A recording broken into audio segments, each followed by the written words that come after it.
സംസ്ഥാന സർക്കാർ ജീവനക്കാരും അധ്യാപകരും നടത്തുന്ന പണിമുടക്കിന്റെ പ്രചരണാർത്ഥം UDF സംഘടനകൾ വിളംബര ജാഥയും വിശദീകരണ യോഗവും സംഘടിപ്പിച്ചു. AHSTF സംസ്ഥാന വൈസ് പ്രസിഡന്റ് മനോജ് ജോസ് ഉദ്ഘാടനം ചെയ്തു.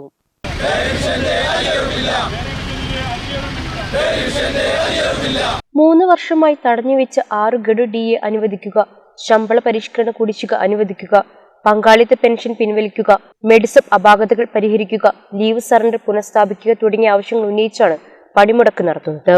AHSTA സംസ്ഥാന വൈസ് പ്രസിഡന്റ് മനോജ് ജോസ് ഉദ്ഘാടനം ചെയ്തു. UDEF താലൂക്ക് ചെയർമാൻ സുരേഷ് കുമാർ വിശദീകരണ പൊതുയോഗത്തിൽ അധ്യക്ഷത വഹിച്ചു. ക്ഷാമബത്ത കഴിഞ്ഞ 3 വർഷമായിട്ട് സംസ്ഥാന സർക്കാർ ജീവനക്കാർക്കും അധ്യാപകർക്കും അനുവദിച്ചിട്ടില്ല. 2021 ജനുവരിയിലും ജൂലൈയിലും, 2022 ജനുവരിയിലും ജൂലൈയിലും, 2023 ജനുവരിയിലും ജൂലൈയിലും നമുക്ക് ലഭിക്കേണ്ട 18% DA കുടിശ്ശികയായിട്ട് കിടക്കുകയാണ്. ശമ്പള പരിഷ്കരണത്തിൻ്റെ കുടിശ്ശിക ലഭിക്കാനുണ്ട്. House building allowance നിർത്തലാക്കിയിട്ടുണ്ട്.